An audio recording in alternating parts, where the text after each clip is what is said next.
Hello, and welcome to Nursing News You Can Use at 5 with Tina Baxter. I'm your hostess, and today it's great to be here. Hello to all of you who are on our Nurse Shark Academy page, those of you that are on our Baxter Professional Services page, and those that are watching from YouTube. Thanks for joining us today. Today is Wednesday, September the 13th, and we're here with the news. All right, let's get started with our inspirational quotes for today.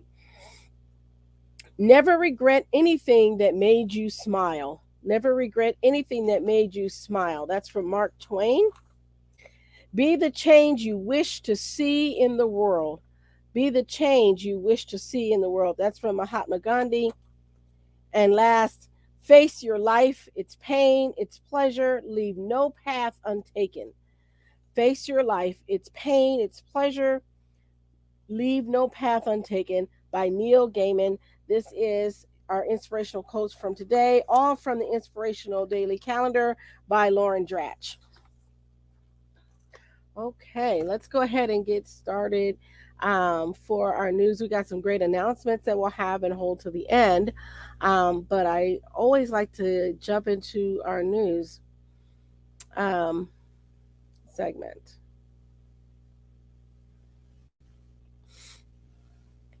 All right, so let's get in. Let me pull up our first story here.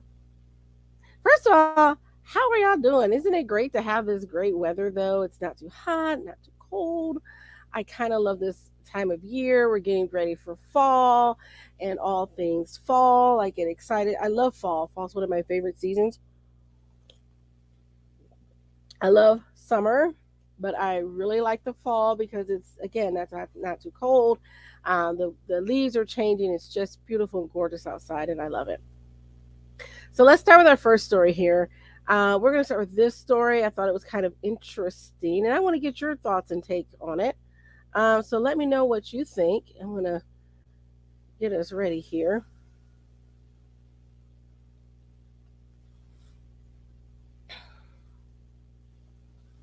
Okay, so let me know what you think about this story. And it says Gig Harbor Hospital introduces virtual nursing programs to combat staffing crisis and reduce burnout. So let's get into it. This is from Como News Reporter. And this is coming out of Gig Harbor in Washington State. A hospital in Gig Harbor is now having nurses check in on patients virtually as a way to address its staffing crisis.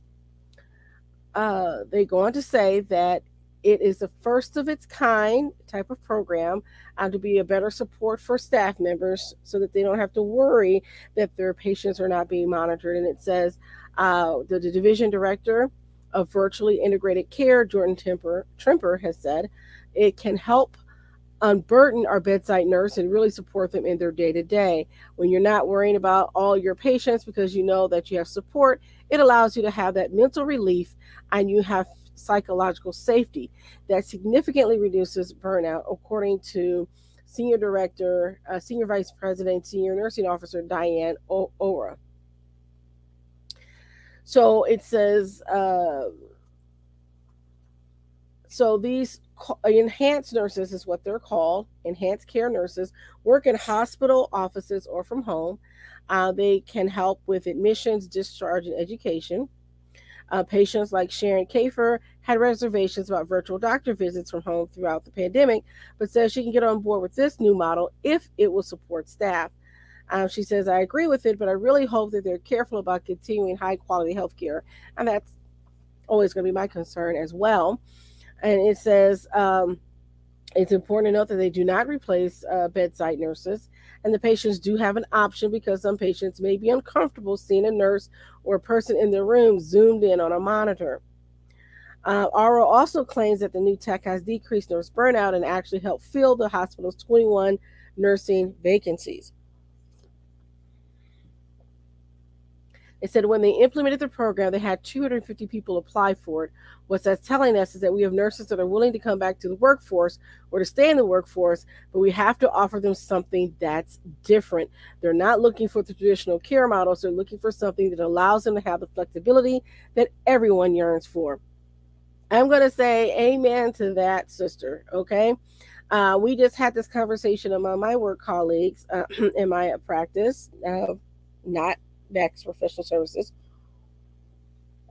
but in my clinical practice. And we were having that very same conversation about the fact that coming out of the pandemic, we experienced during the pandemic this great flexibility, but coming out of the pandemic, we've seen a more push return back to normal, which those care models, as we have known all along, even before the pandemic, don't work efficiently in some cases.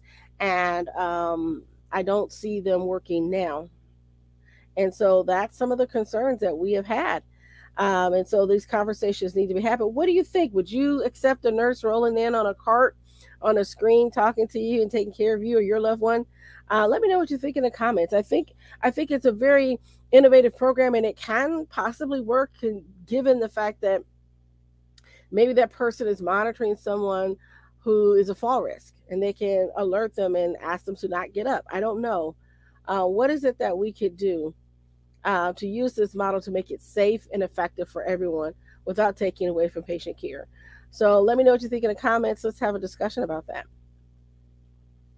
So that moves us on to this. I thought this was fascinating. This came out of the state of Michigan. And I knew that they were doing some things in Michigan, but I didn't know exactly what. I just kind of heard, through the scuttlebutt. And this story is coming out of Michigan, and it says legislation could have substantial harm on care access, according to Michigan healthcare leaders. Let's talk about it and let's see, because let's get into it. It's coming out of Lansing. And it says hospital and nursing leaders from around the state met in Lansing Wednesday to discuss the substantial harm that proposed legislation could have on access to care. If approved by Michigan's House and Senate, House Bills 4550 to 4552 and Senate Bills 334 to 336 would do the following. Okay. So the first, House Bill 450 and Senate Bill 334 would provide, quote, sufficient and qualified nursing staff at all times to ensure patient safety. So the question I have is then what do you consider to be sufficient and qualified? Those terms need to be defined, but on the face of it, that would almost seem like a no-brainer. If you should always have adequate staff and you should always have qualified staff to take care of the people. So my question is, where's the problem? The problem is in the details. And I have not had a chance to dive deep into these bills to know what's happening in Michigan, but I just want to bring this to your attention so that if you want to dive deeper, you can certainly do that, and I'll be happy to post the links to this story on our site. So it says, but here's the next bill. It says House Bill 4551 and Senate Bill 335 says the nurse's refusal to accept a hospital's request to work more than the registered nurse's scheduled hours according to schedule is not grounds for administrative action. In other words, hospitals can no longer force nurses to work more than their scheduled hours with the understanding that they'll say, well, if you don't work, we'll fire you, or if you don't work, we'll report you for patient abandonment. It gives that nurse back some autonomy so that you can go home. Now, I have to tell you, having been on that side where I was mandated to work 3 16-hour days in a row, my question is, how safe is that for my patients and for myself driving back and forth to home, tired and sleepy, not getting adequate rest? But I was mandated, meaning I didn't have a choice. And if I didn't come in, then I get written up or fired or reported to the Board of Nursing.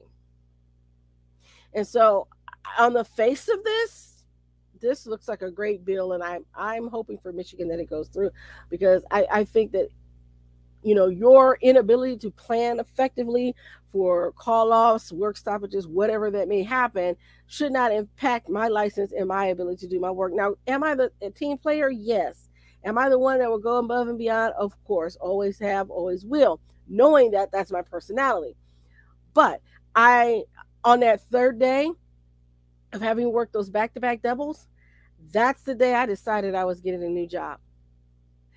That was the day I decided I'm out. I'm finding a new job. As soon as I find one, I'm out of here.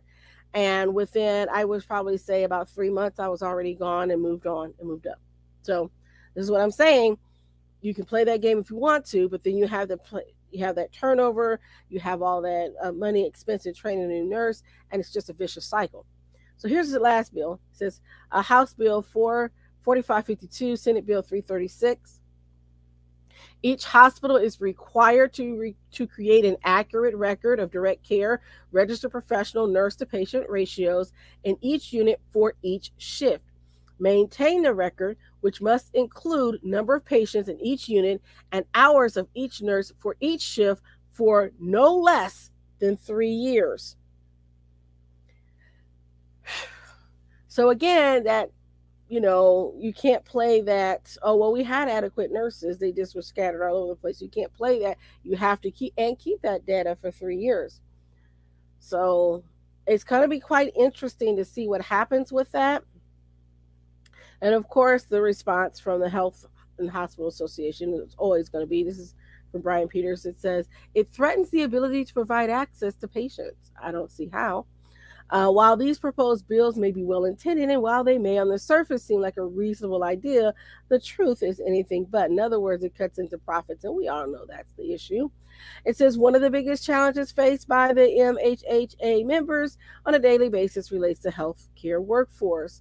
Although the workforce is, quote, desperately trying to fill the 8,500 open positions for registered nurses and are doing everything they can to hire those nurses, hiring itself has been a, quote, impossible task. Well, again, it's impossible because you resist change.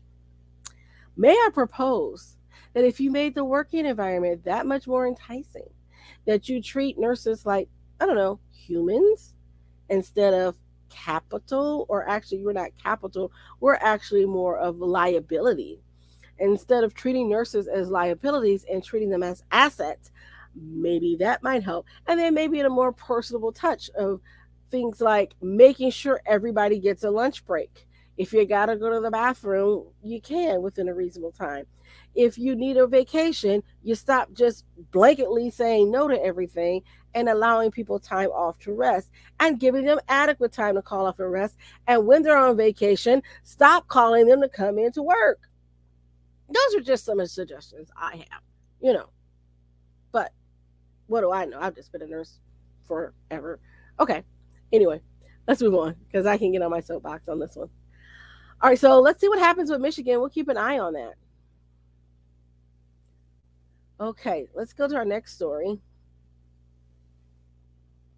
This is coming from McKnight's long-term care news. And I apologize, I keep taking a sip because my throat is very dry and I'm having a hard time talking. My throat's getting a little sore, so I thought, let's take care of that now and get something to drink.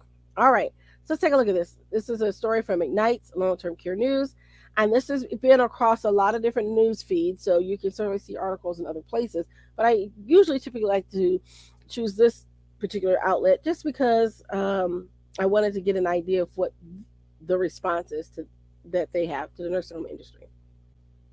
So it says, maligned by, quote, misperceptions in mainstream media, nursing homes reel from low marks in Gallup polls. So if you haven't heard, nursing homes have got a D according to the Gallup poll.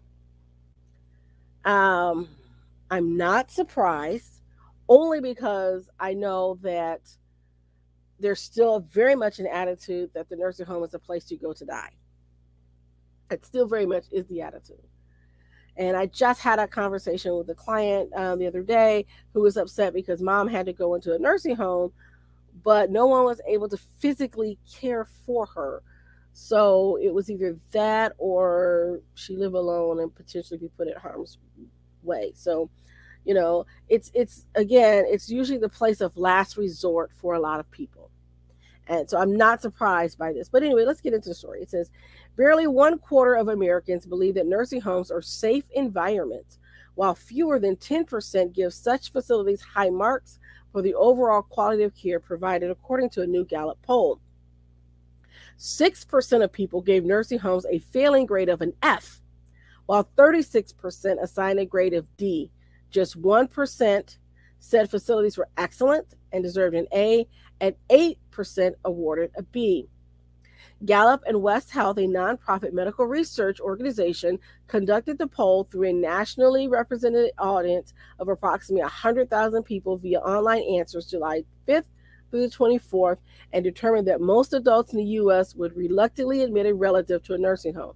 And I would have to say that is true. Obviously, we want to keep our family members at home.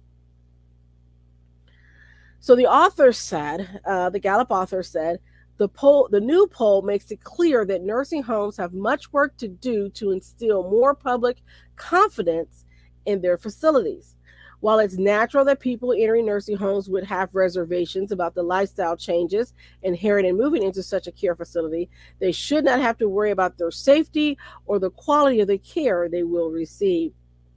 Katie Smith Sloan, president and CEO of Leading Edge, said the Americans' perceptions of nursing homes as the bad guy is being pushed by influential players.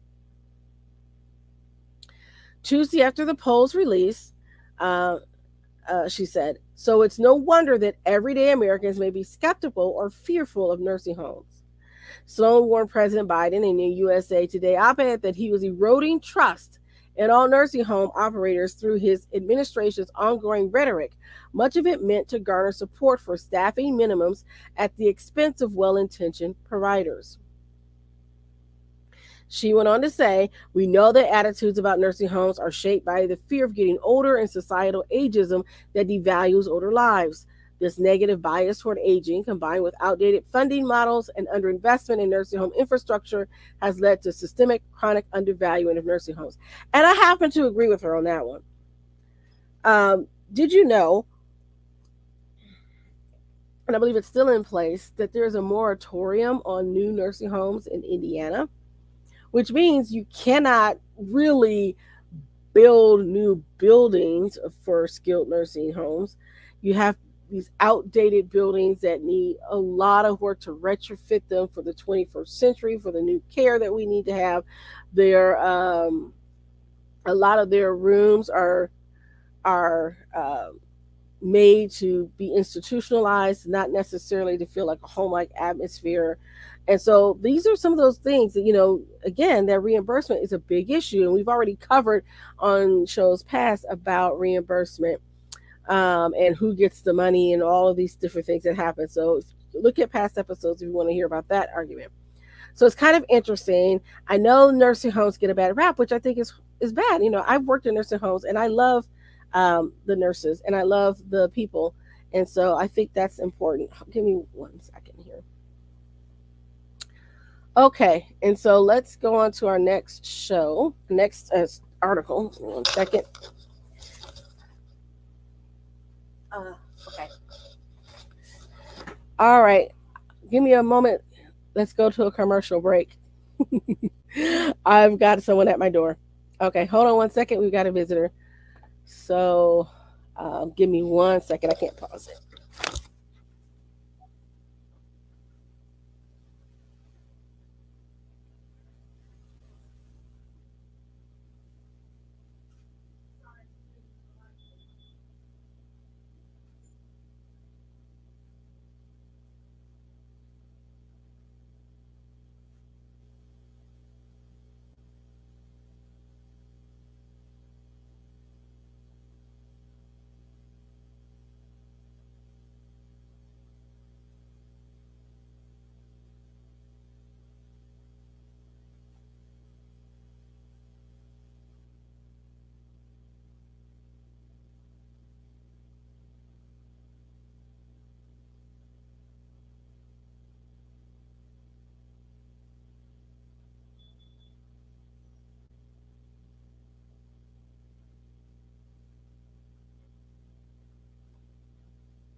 All right. Sorry about that. Things happen. All right. Let's get on to our next story, and then we'll be almost out of news today. All right. So then we have this great story out of Pennsylvania. Congratulations to the nurses in Pennsylvania. It says nurses from 40 states can soon practice in Pennsylvania, and here's why that matters. So this is from the Pittsburgh Post-Gazette. And it says for 21 years, nurses have received the top ethics ranking in Gallup polls, edging out medical doctors and members of the clergy. Any current or past hospital patient can attest that the nurses are the primary caretakers, no matter the time of day or the issue. And sometimes they're the lone voices standing up for the patients they've come to know best. And according to this article, they're also becoming rarer by the day, especially in Pennsylvania. A 2021 Mercer U.S. healthcare labor market study projects a shortage of 20,345 registered nurses in Pennsylvania by 2026, the worst in the nation.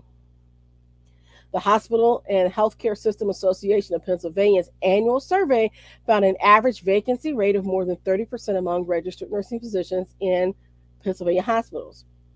So what they've done is that they're implementing the Interstate Nursing License Compact, or NLC, which allows registered nurses and licensed practical and vocational nurses from 40 other states, a pool of 22 million nursing professionals, to practice in the state.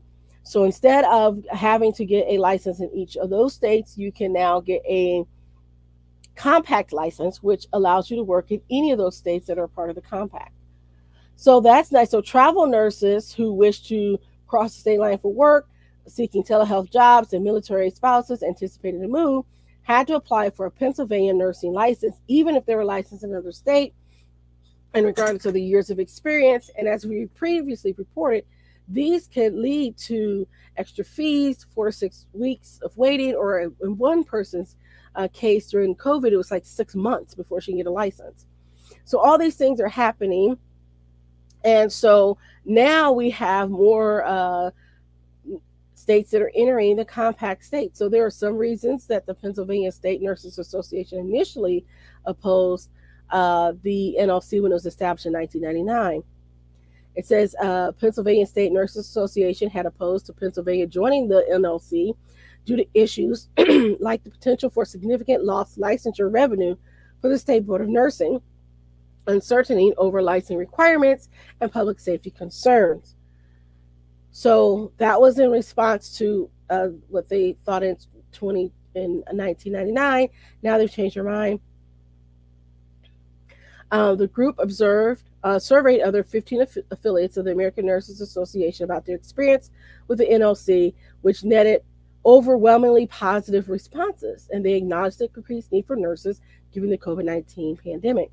And so, having seen this come out in other states, they decided to get on board. So we'll see what happens to Pennsylvania, and hopefully that will help some of their numbers and make it easier for people to travel and work there. So we'll continue to monitor that and let you know. If you want to look at that story further, just give me a holler. And I do apologize. I'm very hoarse. And so I'm going to try to get this as long as I can keep my voice going. Okay. This is from our great state of Indiana. This is a home story. I found this one kind of disheartening. I'm not surprised, but it was very disheartening to hear about. And so I'm going to share it here. This is from Courthouse News Service. 7th Circuit looking into race discrimination at Indiana nursing home. This is coming out of Chicago. The U.S. Equal Employment Opportunity Commission went before the 7th Circuit Court of Appeals on Wednesday, arguing on behalf of Black nursing home workers who say their employer fostered a racist work environment. According to EEOC attorney Gail Coleman, it says, apart from the N-word, people were called all sorts of hateful things. There's a litany of things that happened to them. The nursing home in question is known as the Village at Hamilton Point. located in far southern Indiana town of Newburgh, just north of the Kentucky border. The Black Hamilton Point workers represented by the EEOC included nurses, medication aides, and dietary staff who say that besides being called slurs and facing discriminatory behavior by coworkers and supervisors, there was a concerted effort by Hamilton Point's administration to cater to the aging non-Black residents' racist preferences. Staff would reportedly tolerate residents calling Black workers slurs and accommodate those residents who didn't want to be cared for Black caregivers, effectively barring the workers from certain rooms on the property. Claimants testified that Hamilton Point routinely catered to the racist demands of its residents by making race-based assignments and instructing Black staff to stay out of certain rooms. Sometimes these instructions were verbal and sometimes in writing. One typewritten assignment sheet posted for all to see said, "No African American males to provide care." The EEOC dated Black Hamilton Point workers' experience of this racist environment to at least 2015 and initially filed a federal lawsuit on behalf of 7 of them in September of 2017. Besides Hamilton Point itself, the complaint also named as a defendant Tender Loving Care Management, which organizes the nursing home's management, finances, and HR department. By 2018, the EEOC had identified 52 workers facing similar experiences under Hamilton Point and TLC management, but it voluntarily moved 5 of them from the suit. Can I just say, as a person who's experienced this firsthand, as a nurse, nursing assistant, I remember there was a patient that there was a sign on his door, and I believe this was when I was at St. John's years ago, that said no Black caregivers in his room. I remember being accused of patient abuse by a resident who was delirious from a UTI on a night that I was not even in the building nor working when I was a CNA. I remember the conversation that we had before I hired in there with the other coworkers of, yeah, we had some Hispanic girls working here, but the residents and the staff ran them off. This was, back in the 90s. So I'm not surprised. There are still some people that are like this to this day. I don't know if it's true, but I heard the story of the family that was involved in the Alabama brawl, according to reports, went to the local local hospital for treatment because there weren't any Caucasian people working at the time. They left and refused care. Initially after calling the police because they didn't feel safe. Now, I don't know if that's true or not, but that's, again, a report that I heard. I tried to find the original article that reported that. But again, that's something that got out there in social media. So I say all that to say, and given the fact that this is in southern Indiana, I am not surprised. I am not surprised. So the case went to jury trial in August of 2022, but not before the Bill Clinton appointed U.S. District Judge Richard Young tossed all but 7 of the Black workers' claims and cleared TLC management of any liability. The jury ultimately ruled against the EEOC for all but one worker, a man named Roshan Middleton, whom the court awarded $45,000 for his co-worker residential racial harassment claim. Before the 7th Circuit on Wednesday, Coleman argued that the appellate court ought to restore the claims of 15 of the 40 workers Young removed from the case and reverse his judgment, clearing TLC management of any responsibility for the racist treatment the workers faced. Coleman also sought a new trial for the 6 workers for whom the 2022 jury ruled against, claiming the judge had provided the jurors with misleading verdict forms. The EEOC argued that it had raised a single hostile work environment claim for all of its claimants, while the verdict forms falsely insinuated that it was raising separate issues over co-worker resident racial harassment and racial harassment by the Black worker supervisors.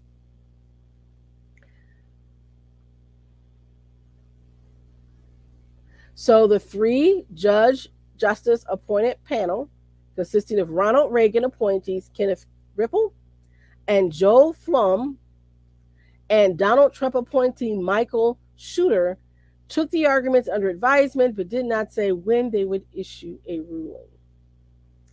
So we'll keep an eye on this story and see what happens. But yeah, so there you have it. There you have it. All right. Got a couple more stories and then we're out. All right. So it says study nurses face moral distress when patients lack insurance. So a new study came out. This is again out of Lansing.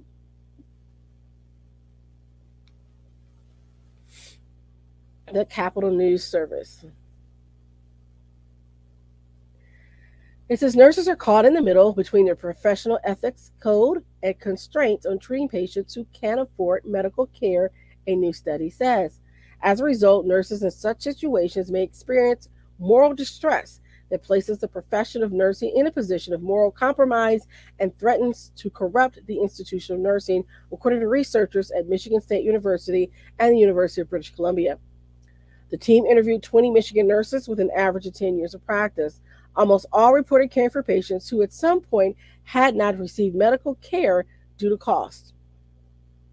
A 2020 national survey found that the high costs were the reason why 1 in 11 adults delayed medical care or went without recommended treatment. And a 2019 Kaiser Family Foundation reports that 29% of adults, including the ones with cancer and diabetes, chose not to take prescribed medicines because of the cost. And as a healthcare provider, I have seen it so many times. They come back in after a month or two and you ask about their medications and they finally say, well, I can't afford this medicine, so I haven't been taking it. Or they'll say, oh, I had to choose. I couldn't afford to get my medicine this month because I had to buy food. This is what we're working with and what we're living in. So the moral distress occurs when someone knows the correct thing to do, but institutional constraints make it nearly impossible to do the right thing. And this is something nurses face every day. The new MSU British Columbia study said moral conflict arises because the American Nurses Association Code of Ethics requires nurses to provide medical services according to need. That means giving care without regard to personal attributes of the patient, including economic or social circumstances. However, this is where we have problems.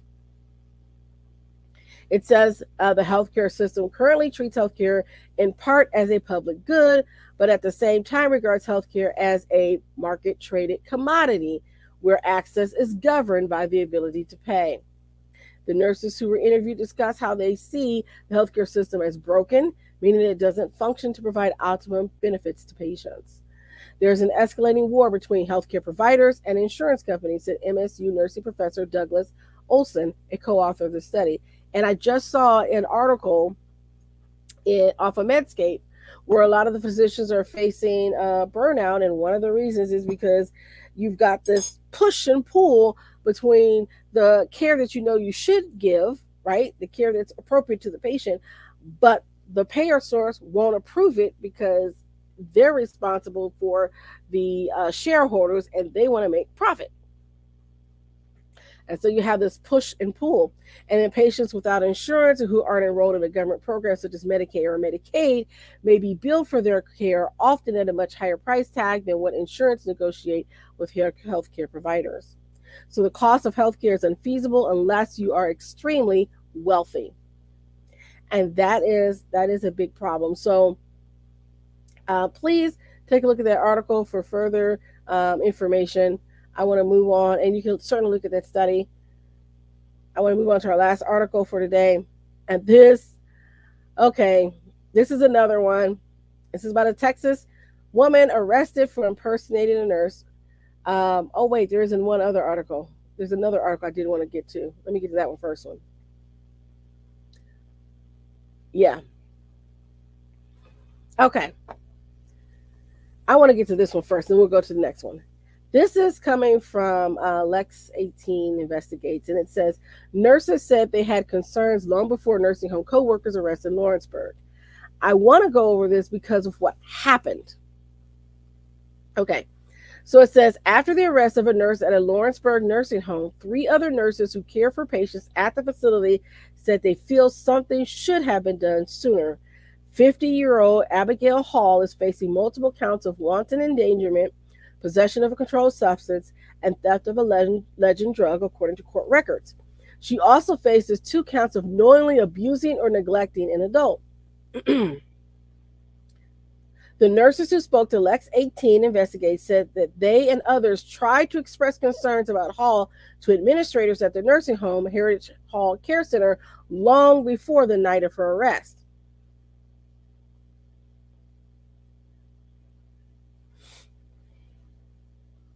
So they said this should have been investigated 4 months ago. They went on to say that the nurses who asked to be anonymous out of fear of their jobs said they were told by administrators to not call the police the night of Hall's arrest. The administrators said the concerns about Hall were, quote, speculation, and that another nurse should tell her that the facility was over budget and she should just go home. They called the police anyway. The nurse said, I couldn't go to sleep that night knowing if I didn't call or if she got away with this again, I couldn't live with myself. Police responded to the report that Hall was leaving while intoxicated, and when they arrived, she was pulling out of the nursing home parking lot, according to her arrest warrant. So, of course, they asked for comment from Signature Healthcare, the company, and they said they wouldn't comment on an ongoing investigation. They did say that they'll cooperate with local authorities.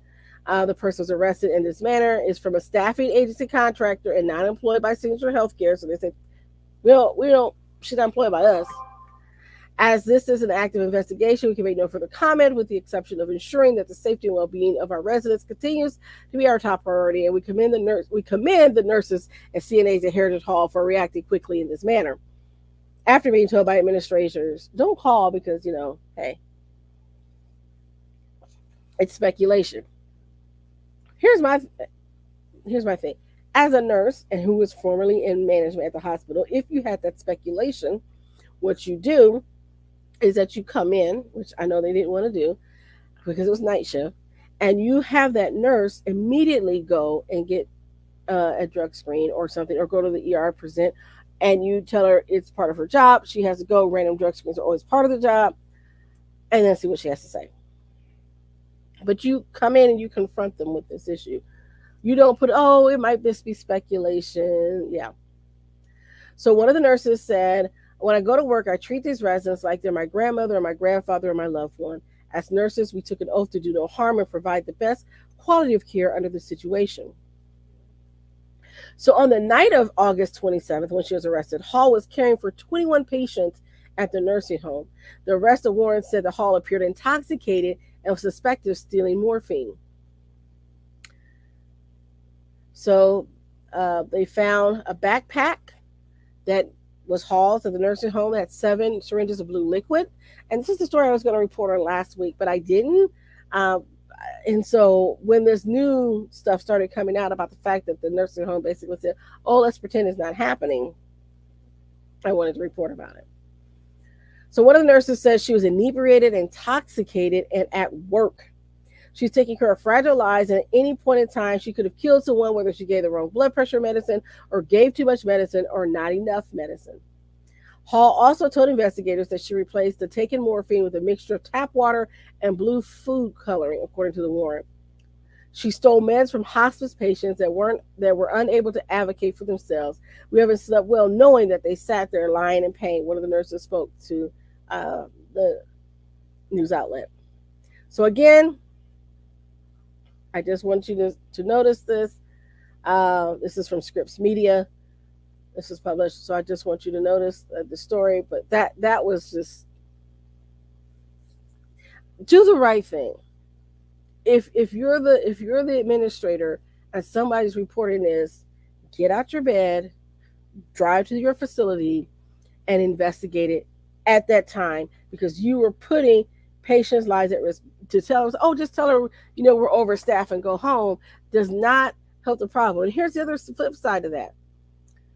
That also doesn't give that nurse the opportunity to get help and to seek help. And so I'm saying, do the right thing. You know what the right thing was. And I'm glad those nurses did it. And then to say on the back end, oh, well, we're glad our nurses and CNAs took action because you were too cowardly to do so. All right, I'm going on.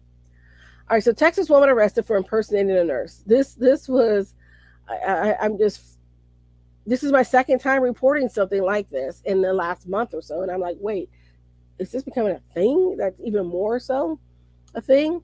So it says the Department of Justice said Nora Neely Avila was arrested on Monday on charges of making false statements related to healthcare matters and aggravated identity theft.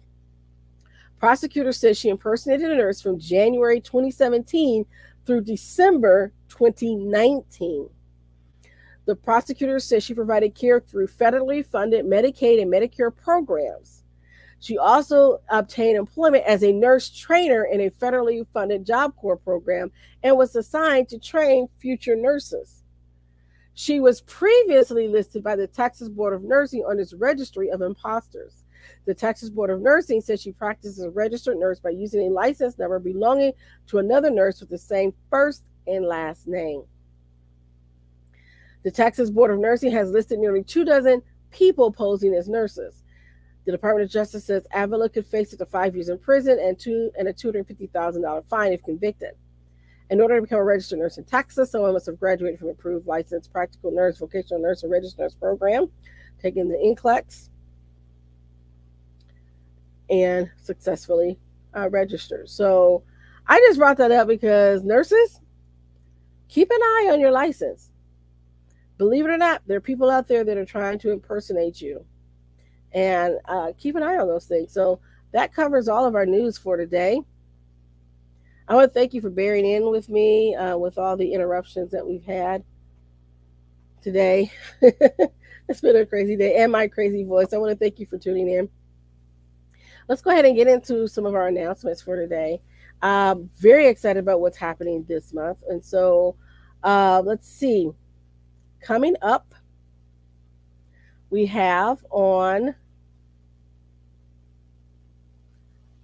September the 27th, which is a Wednesday, we have our Heart Saver CPR First Aid course on our Baxter Professional Services Health Education class. So if you're needing that class, you need your first aid CPR for your job, you're a teacher, daycare worker, etc., lay person, you want to come in and have training.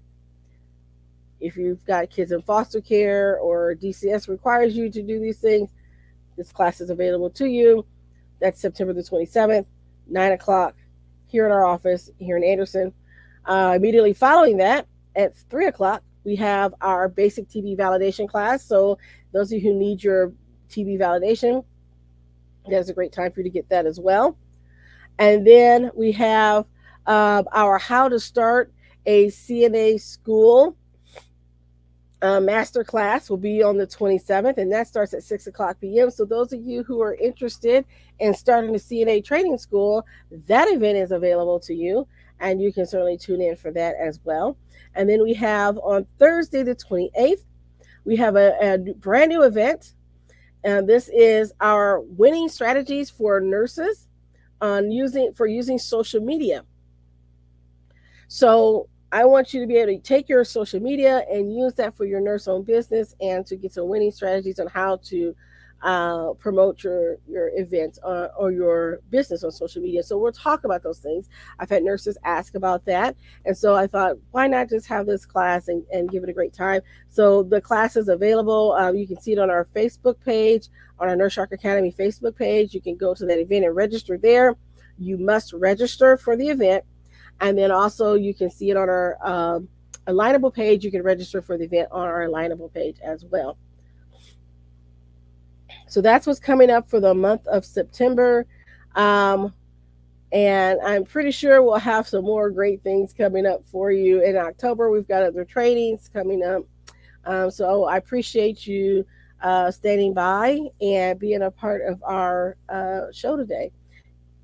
Also, if there's any community events you want me to give a shout out for your community events, let me know. I'll be happy to do that. As you, most of you know, who are in Anderson community, next month, the Anderson Black Chamber will be having several events coming up in October. So please keep an eye out for that as well. Also, the Black Nurses Association will be having another event coming up soon. So once we get the additional information on that, I'll be happy to share that out with you. Thanks again. This ends our show. Have a great rest of your day.